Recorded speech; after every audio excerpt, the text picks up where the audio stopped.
திராவிட இயக்க தமிழர் பேரவை தென்காசி மாவட்டம் மற்றும் திராவிட மாணவர் பேரவை இணைந்து நடத்தும் இந்த பொதிகை பகுத்தறிவாளர் வாசகர் வட்டம் மற்றும் இனமான பேராசிரியர் படிப்பு வட்டம் இணைந்து நடத்தக்கூடிய இந்த மொழிப்போர் தியாகிகள் நினைவு வாசகர் கூட்டத்திற்கு வருகை தந்துள்ள தோழர்கள் அனைவருக்கும் எனது வணக்கத்தை தெரிவித்துக் கொள்கிறேன். நான் பேச போகிற மொழிப்போர் 1965 நடந்த மொழிப்போர். 1930 தொடங்கி 60 வரைக்குமே மொழிப்போர் நடந்துட்டே தான் இருந்தது ஒவ்வொரு காலகட்டத்திலையும். இருந்தாலும் கூட 1965 நடந்த மொழிப்போர் என்பது அனைவராலும் பேசப்பட்டது. ஏன் அப்படின்னா 1965 நடந்த மொழிப்போர்ல தான் மாணவர்கள் எல்லாம் போராட்டத்துல ஈடுபடுறாங்க. அதுக்கு முன்னாடி வரைக்குமே ரூபஸ் அண்ணா சொன்ன மாதிரி ஆசிரியர்களும் பெரியவங்களும் தான் அந்த போராட்டத்துல ஈடுபட்டாங்க. 1965 நடந்த மொழிப்போர்ல மாணவர்கள் போராட்டத்துல ஈடுபடுறாங்க. 1965 நடந்த மொழிப்போர்ல தான் நிறைய தலைவர்கள் உருவாக காரணமானது அந்த மொழிப்போர் தான். ஏன் அப்படின்னா 1937 அந்த மொழிப்போர் நடக்குது. அப்ப தாளமுத்து நடராசன் அப்படின்னு 2 இளைஞர்கள் உயிரிழக்கிறாங்க. அதுக்கப்புறமா 1940 ஆளுநர் ஒருவர் அந்த ஹிந்தி சட்டமா கொண்டு வந்ததை அந்த ஆணையை திரும்ப பெறாரு. அப்போ ஒரு 25 ஆண்டு காலம் மொழிப்போர் இல்ல 1940 இருந்து 65 வரைக்கும்.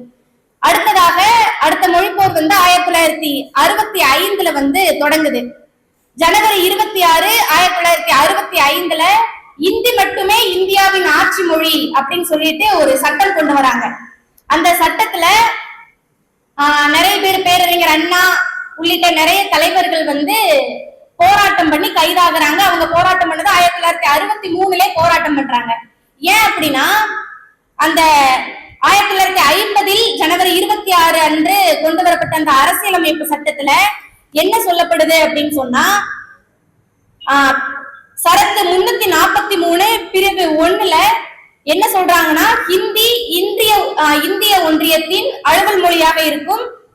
இந்த சட்டம் செயலுக்கு 15 வருடங்களுக்கு, அதாவது 1950 இருந்து 1965 வரைக்கும் ஆங்கிலம் சட்ட மொழியாக இருக்கும். அதற்கு பிறகு நாடாளுமன்றம் புதுசா சட்டம் இயற்றலாம், ஆங்கிலமே தொடரணும் அப்படின்னு புதுசா சட்டம் இயற்றிக்கலாம் அப்படின்னு சொல்லிட்டு அந்த இந்திய அரசியலமைப்பு சட்டத்துல அந்த பிரிவுல சொல்லப்பட்டிருக்கு. 1965 பிறகு ஹிந்தி ஆட்சி மொழியா தொடரும் அப்படின்னு சொல்லிட்டு அந்த சட்டத்துல சொல்லப்பட்டிருக்கு.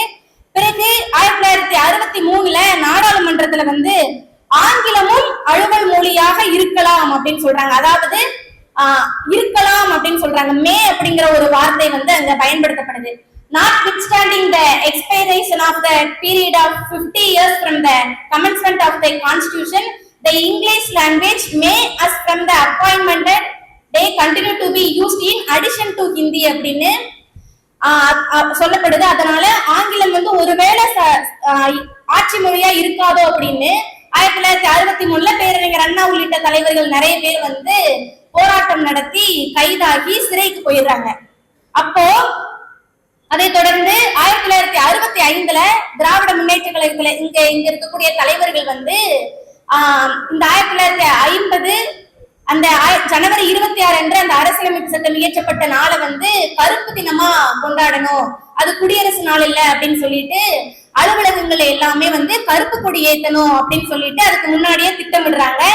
அப்போ முதலமைச்சரா இருந்த பக்தவச்சலம் அதை எதிர்க்கிறாரு. அதை எதிர்த்து அவங்களும் அந்த கொடியெல்லாம் ஏற்றுறாங்க. அப்போ நிறைய தலைவர்கள் சிறையில் அடைக்கப்படுறாங்க. அதுக்கு அப்புறமா 1965 போராட்டங்கள் நடத்தணும் அப்படின்னு தலைவர்கள் எல்லாம் சிறைக்கு போயாச்சு, போராட்டங்கள் நடத்தணும் அப்படின்னு நிறைய மாணவர்கள் குழு எல்லாம் முடிவெடுக்கிறாங்க. அப்போ மதுரையில அந்த போராட்டம் முதல் கட்டமா தொடங்குது. பச்சையப்பன் கல்லூரி, அப்புறம் சட்டக்கல்லூரியில இருக்க மாணவர்கள், அப்புறம் அனைத்து கல்லூரியில இருக்கிற மாணவர்கள் எல்லாரும் சேர்ந்து ஹிந்தி எதிர்ப்பு போராட்டங்கள் நடத்துறாங்க. நிறைய பேரணியெல்லாம் போறாங்க. அப்போ காங்கிரஸ் ஆட்சியில இருக்கு. அப்போ மாணவர்கள் பேரணியா போகும்போது அந்த காங்கிரஸ் கட்சியினுடைய தலைவர்கள் அவர்களை எதிர்த்து அடிக்கிறாங்க, நிறைய அவங்களை துன்புறுத்துறாங்க. அப்போ அந்த மாணவர்களுக்கு ரத்தம்லாம் வருது. அந்த குருதிலாம் கொட்ட கொட்ட அவர்கள் அந்த பேரணியை கண்டினியூ பண்றாங்க. அப்படி மதுரையில இருந்து அந்த பேரணி தொடங்குது. அடுத்ததா 1965 அதே ஆண்டுல சிதம்பரம் அண்ணாமலை பல்கலைக்கழகத்துல ராஜேந்திரன் அப்படின்னு சொல்லிட்டு ஒரு மாணவர் அந்த பேரணியை தலைமையேற்று நடத்துறாரு. நீங்க பராசக்தி படம் பார்த்தவங்களுக்கு தெரியும், சிவகார்த்திகேயனோட தம்பி ஆதரவு அவங்க வந்து நடிச்சிருப்பாங்கல்ல, அவங்கதான் அந்த அண்ணாமலை பல்கலைக்கழகத்துல அவங்கதான் அந்த பேரணியை வந்து தலைமையேற்று நடத்துவாங்க. அதே மாதிரி ராசேந்திரன் அப்படிங்கிறவங்க வந்து தலைமையேற்று நடத்துறாங்க. அதுல போலீசார்லாம் வந்து துப்பாக்கி சூடு நடத்துறாங்க. துப்பாக்கி சூடு நடத்தி அவர் வந்து உயிரிழக்கிறாரு. அந்த போலீசார் வந்து துப்பாக்கி சூடு நடத்தும் போது அந்த குண்டு வந்து ராசேந்திரன் மேல படுது. அப்போ அவர் தன்னோட மார்புல கைய வச்சுட்டு தமிழ் வாழ்க அப்படின்னு சொல்லிட்டு ஒரு முழக்கம் விட்டுட்டு அவர் வந்து இறந்து போறாரு. அதை தொடர்ந்து அந்த போராட்டங்கள் வந்து வானொலியில வந்து மாலையில மக்கள் மத்தியில தெரிவிக்கப்படுது. ரேடியோல வந்து மக்கள் மத்தியில எல்லாத்துக்கும் இந்த மாதிரி போராட்டம் நடக்குது, இந்த மாதிரி மாணவர்கள் எல்லாம் வந்து சுட்டுக் கொள்றாங்க அப்படின்னு சொல்லிட்டு மக்களுக்கு தெரியுது. அது வரைக்கும் மாணவர்களிடம் இருந்த அந்த போராட்டம், அதுக்கப்புறமா பொதுமக்கள் எல்லாருமே சேர்ந்து மக்கள் எல்லாருமே சேர்ந்து போராட ஆரம்பிக்கிறாங்க. மாணவர்கள், அரசியல் கட்சி தலைவர்கள், மக்கள் எல்லாருமே சேர்ந்து போராட ஆரம்பிக்கிறாங்க. இந்த போராட்டம் குறிப்பாக மாணவர்கள் நடத்திய போராட்டம் என்றாலும் கூட அரசியல் கட்சி தலைவர்கள் எல்லாம் வந்து அவங்களுக்கு பின்புலமா நிறைய சப்போர்ட் எல்லாம் பண்ணிட்டு தான் இருந்தாங்க. இப்படி பேரணியை தொடர்ந்து நடத்தி கொண்டே இருக்கும்போது அடுத்ததாக தொடர் வண்டிகள்ல அலுவலகங்கள் எல்லாம் வந்து அடைக்கப்படுகிறது அந்த போராட்டங்கள்னால. பிறகு 1925 ஜனவரி 26 அன்று சென்னை கோடம்பாக்கத்துல உயிர் தமிழுக்கு உடல் தீக்கு அப்படின்னு சொல்லிட்டு எழுதி வச்சுட்டு சிவலிங்கம் அப்படிங்கிற இளைஞர் வந்து இறந்து போறாரு. அதை தொடர்ந்து ஜனவரி 27 அன்று சென்னை விருகம்பாக்கத்துல ஒரு மடல் எழுதி வச்சுட்டு அரங்கநாதர் அப்படிங்கிற இளைஞரும் வந்து இறந்து போறாரு. இவர்களுக்கெல்லாம் முன்னாடியே வந்து 1964 ஜனவரி 25 அன்று திருச்சி தொடர்வண்டி நுழைவு வாயில்ல வந்து கீழப்பழுவூர் சின்னசாமி என்கிற இளைஞர் வந்து இறந்து போறாரு. இப்படி நிறைய இளைஞர்கள் வந்து இறந்து போகிறது மக்கள் மத்தியில தெரிய ஆரம்பிச்சு அவங்களும் வந்து போராட்டங்களை ஈடுபடுறாங்க. பிறகு 1965 கீரனூர் முத்து, சத்தியமங்கலம் முத்து, விராலிமலை சண்முகம், பீலமேடு தண்டபாணி, மயிலாடுதுறை சாரங்கபாணி, வீரப்பன் அப்படின்னு பல இளைஞர்கள் வந்து இறந்து போறாங்க. இந்த போராட்டங்களை வந்து மாணவர்கள் குழு வந்து திரும்ப 1965 அறிவிக்கிறாங்க. கிட்டத்தட்ட 50 நாட்கள் இந்த போராட்டம் நடக்குது. குறிப்பாக குமாரபாளையம், பொள்ளாச்சி, திருப்பூர் போன்ற மாவட்டங்கள்ல வந்து பெரிய போராட்டங்கள் நடந்து அப்பதான் தமிழ்நாட்டுல முதல் முறையாக ராணுவம் பயன்படுத்தப்படுது. ராணுவம் பயன்படுத்தப்பட்டு போலீசாருக்கு வந்து அவங்களை சுட்டுக் கொள்ளலாம் அப்படிங்கிற மாதிரி உத்தரவு பிறப்பிக்கப்பட்டு அந்த போராட்டம் நடத்தின மாணவர்களை, பொதுமக்களை, சின்ன குழந்தைகள் எல்லாம் கூட பாரபட்சமே பார்க்காம சுட்டுக் கொள்றாங்க. அந்த சுட்டுக் கொல்லப்பட்ட அந்த இடத்துல 300 பேருக்கும் மேற்பட்ட தமிழர்கள் வந்து சுட்டுக் கொல்லப்படுறாங்க. அப்போ அந்த தமிழர்களை சுட்டுக் கொள்ள உத்தரவிட்ட அந்த காங்கிரஸ் கட்சி தான் ஆட்சியில இருக்கு. காங்கிரஸ் கட்சியினுடைய தலைவர் பக்தவச்சலம் அவர்களுக்கு சிறப்பு அஞ்சல் தலை வந்து இந்திய அரசு வந்து வெளியிடுது. இந்த போராட்டங்கள் 50 நாட்கள் நடக்கிறது. பிறகு பிரதமர் லால் பகதூர் சாஸ்திரி வந்து என்ன சொல்றாரு அப்படின்னா, போராட்டம் வந்து பெரிய அளவுல போனதுனால நாங்க ஹிந்தியை திணிக்க மாட்டோம், போராட்டங்களை மாணவர்கள் கைவிடணும் அப்படின்னு சொல்லிட்டு பிரதமர் அவர்கள் கேட்டுக்கொண்டப்போ அப்ப வந்து மாணவர்களும் வந்து போராட்டங்களை கைவிடுறாங்க. அப்போ அந்த கோவையில துப்பாக்கி சூடு நடத்தப்பட்டப்போ வந்து ஒரு சின்ன இளைஞன் வந்து உயிரிழக்கிறான். அப்ப வந்து ஒரு ராணுவ வீரர் வந்து தன்னோட அந்த சீருடையிலேயே அந்த இளைஞனை வந்து தூக்கி மடியில வச்சுட்டு எந்த தமிழன் பெற்ற பிள்ளையோ இப்படி செத்து கிடக்குறான் அப்படின்னு சொல்லிட்டு ரொம்ப வருத்தத்தோட சொல்றாங்க. அதுக்கப்புறமா அந்த மக்களுக்கெல்லாம் கோவம் இருக்குள்ள, இந்த மாதிரி ஹிந்தியை திணிக்கிறாங்க, போராட்டம் நடத்த விட மாட்டேங்கிறாங்க அப்படின்னு.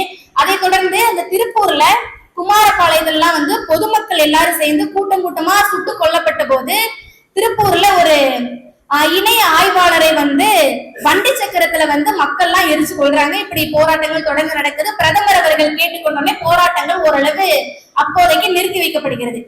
இப்படி இந்திய எதிர்ப்பு போராட்டங்கள் தொடர்ந்து நடந்து கொண்டிருந்தப்போ 1967 தேர்தல்ல திராவிட முன்னேற்ற கழகம் வந்து ஆட்சிக்கு வருது. ஆட்சிக்கு வந்தப்போ அப்பவுமே வந்து ஹிந்தி அப்படிங்கிற அந்த மொழி வந்து பள்ளிகள்ல, கல்லூரிகள்ல எல்லாம் வந்து பாடத்திட்டமா இருக்கு. அப்ப பேரறிஞர் அண்ணா அவர்கள் தான் 1968 இருமொழி கொள்கையை கொண்டு வந்து சட்டப்பேரவையில பேசும்போது, இனிமேல் இருமொழி கொள்கை தான் தமிழ்நாட்டில் செயல்படும், மும்மொழிக்கு இங்கு இடம் இல்லை அப்படின்னு சட்டம் இயற்றினதுக்கு அப்புறமா பள்ளிகள்ல, கல்லூரிகள்ல எல்லாம் வந்து இந்தி பாடத்திட்டம் வந்து நீக்கப்படுகிறது. அந்த சட்டப்பேரவையில பேரறிஞர் அண்ணா அவர்கள் பேசும்போது கடைசியா ஒண்ணு சொல்லியிருப்பாரு. பேரறிஞர் அண்ணா வந்து தந்தை பெரியாரை பத்தி சொல்லியிருப்பாரு. என்ன சொல்லியிருப்பாரு அப்படின்னா, என் வாழ்நாளில் இத்தனை பெரிய வெற்றிகளை ஒரு சமூக சீர்திருத்தவாதி பெற்றிருக்கவே முடியாத அத்தனை வெற்றிகளை தந்தை பெரியார் அவர்கள் பெற்றிருக்கிறார் அப்படின்னு சட்டப்பேரவையில பேசும்போது பேரறிஞர் அண்ணா அவர்கள் பேசியிருப்பாரு. இந்த திராவிட முன்னேற்ற கழகம் ஆட்சிக்கு வந்ததுக்கு அப்புறமா தான் ஓரளவு 1965க்கு அப்புறமா ஹிந்தி எதிர்ப்பு இல்லாம நம்ம இன்றைக்கு வரைக்கும் 2025 வரைக்கும் இருமொழி கொள்கையை படிச்சுட்டு இருக்கோம் அப்படின்னு சொன்னா இந்த திராவிட முன்னேற்ற கழகத்தினுடைய தலைவர்கள் தான் காரணம். இவர்களை தாண்டி அருள்தொடர் சொன்னது போல மற்ற இடதுசாரி கட்சியினுடைய தலைவர்கள் எல்லாருமே சேர்ந்து போராடியதன் காரணமாகத்தான் இன்னைக்கு நம்ம இருமொழி கொள்கையில படிச்சு இன்னைக்கு தமிழ்நாடு 13 துறைகளில் இன்றைக்கு இந்தியாவிலேயே முதன்மையான மாநிலமாக இருப்பதற்கு காரணம் என்று சொல்லிக்கொண்டு இந்தி திணிப்பை என்றும் எதிர்ப்போம் என்று சொல்லி வாய்ப்புக்கு நன்றி கூறி விடைபெறுகிறேன். நன்றி, வணக்கம்.